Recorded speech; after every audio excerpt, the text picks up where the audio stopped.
Okay, here's the thing. In the Up All Night episode of Modern Family, something that I really love that we get to see in that episode is a Jay storyline. So it's a Jay meeting Javier, not quite for the first time, but for the first time that we get to see. So Javier comes into the story and he breezes in because everything in life is supposed to be a little bit easier for Javier. So Jay is trying to impress Gloria and Manny. He got reservations at the new Benihana, which is a very fancy, I cannot get this thing to open today, a very fancy restaurant. They get to have hibachi. They're gonna have like a really good time, and any time else in the show that Jay managed to get these reservations, it would be like a big thing. It would be a big moment for them. But in this episode specifically, while Jay's like, oh, it's a surprise that I have for you guys, a new surprise comes in, and that new surprise is Javier. And the thing that I really like about this episode is we get to see how Javier treats Manny and how Javier won Gloria without us ever having to see Javier mistreat Manny or mistreat Gloria. So all of Javier's mistreatment to Manny has been off screen so far, okay? Javier calls and he's like, oh, I can't go. Oh no, I can't come pick Manny up today. I'm at the tables for too long. I'm in a poker game. I'm winning. It's usually something to do with gambling. He's got a problem. That's also how he gets the boat in this episode. But, and yes, I know I'm wearing my scrunchie weird. I like it. It's kind of, I don't know. I like it. It's working for me. We're good. We're going to ignore the scrunchie being worn this way.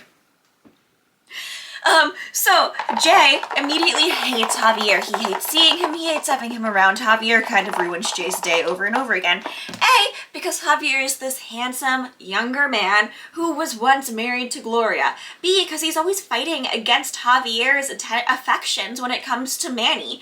Anytime Jay makes leeway with Manny, he is also getting compared to Javier. We just have like regular square ice today, but we love the square. We love the cubes. Because the cubes remind me of Roly Poly Oly with his best friend who's like this square kid. Wonderful show. Does anyone remember Roly Poly Oly? Am I the only one? Tell me if you remember Roly Poly Oly. Anyways.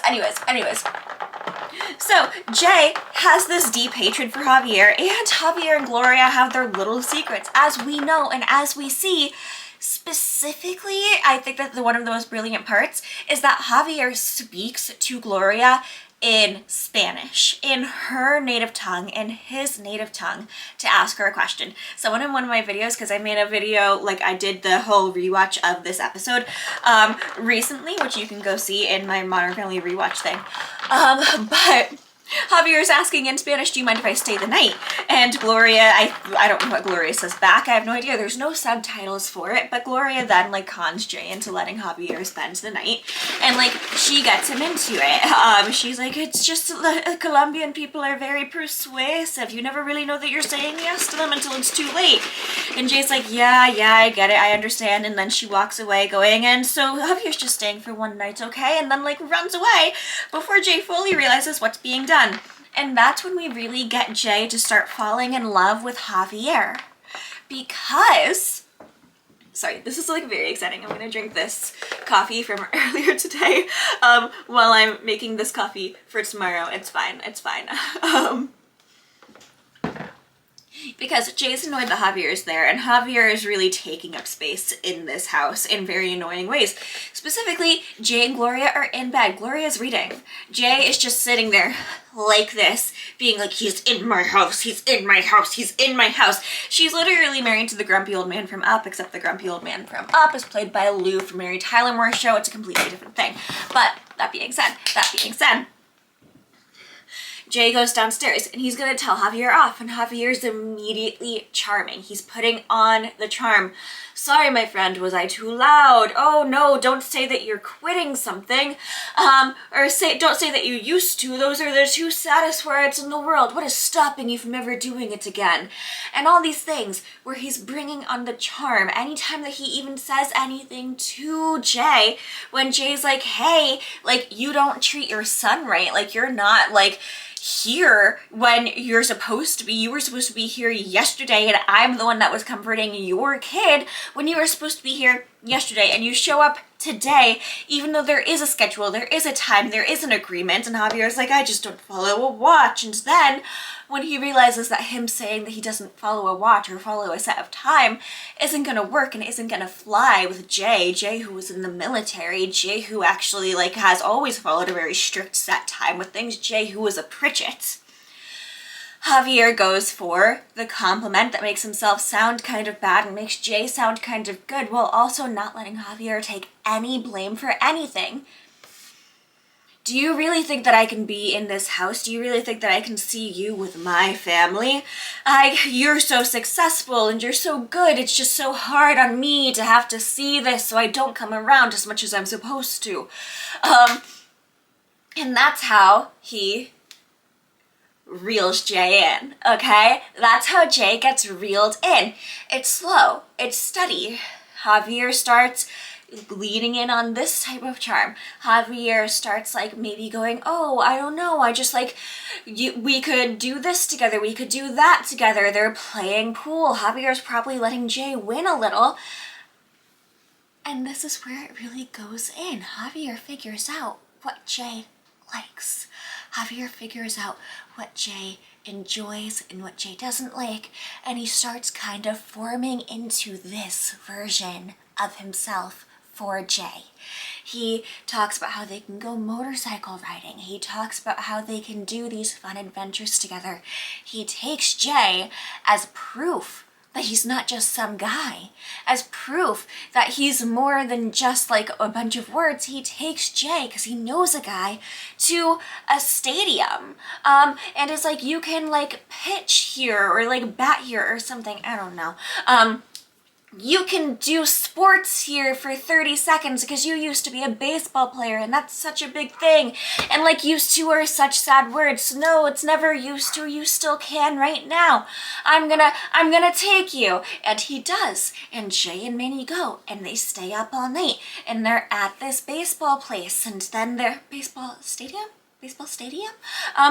and then they come back and they make all these other plans, and Javier's like, I'll take you to this bar, you can meet some of my old football friends, we can do this, we can go on this adventure. He's listing things out, he's building the dream, and all the while he's listing things out and he's building the dream, he's love bombing Jay a little. He's really showing Jay the best possible version of himself, the most likable possible version of himself. And then he leaves. He doesn't say goodbye. He doesn't say anything. He just goes. So Jay is sitting at the corner by the mailbox, a place that we've seen Manny multiple times before, and he's waiting for Javier. He hasn't heard from Javier all day. Javier was supposed to come pick him up. They were supposed to go to the bar together. Jay was supposed to meet these guys, and Jay is trying to act so nonchalant about the entire thing. And he is nonchalant about the entire thing until the entire thing falls through. And so Jay, up until this point, has always thought that Manny's just being a kid and Manny's just being disappointed by his father, and that Gloria, he can't believe that Gloria would ever fall for the BS of this guy. Gloria even calls him out in this episode about how Jay's falling for it, and he had mocked her for it before. But until you live through it, you're not fully gonna understand how this type of thing can work and how the effects have long-term consequences. So while Jay had only been love bombed for like 5 hours, and while Jay had only been like talked into these things for what, 5 hours, they worked for the next 48 hours until Javier didn't show up. And if Jay hadn't known the type of person Javier was, they probably would have kept working.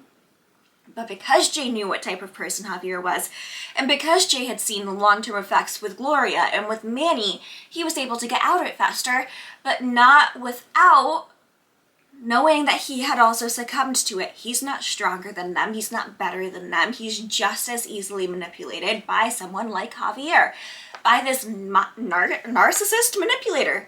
And I think it's such a brilliant episode because we could have seen this episode as Jay hating Javier the entire time and Javier manipulating Manny the way that we know Javier always manipulates Manny, and Javier manipulating Gloria the way Javier always manipulates Gloria.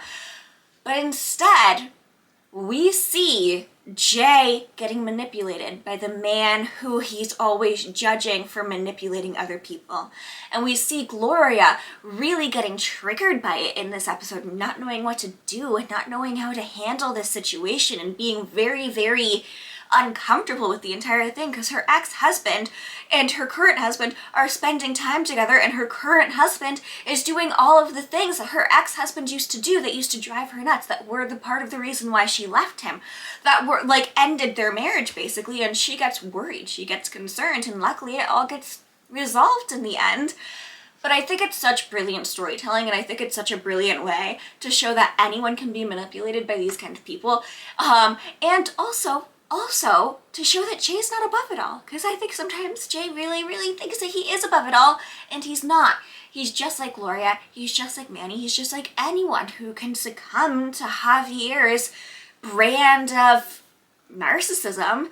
It's easy to fall for when a narcissist is there, because they will figure out your weak point, and they will dig into it subtly until they know they have you, and that's when the mistreatment starts. Once they have you, the mistreatment starts, but it can't start before then. My nose is a little stuffy, so I'm sorry if I was like going, but also I'm gonna stop apologizing for the way I talk and the way I do things, because I shouldn't have to apologize when you're coming to visit my channel. So anyways, I love you. And also, I did make my video on Rivals, and no one has watched it.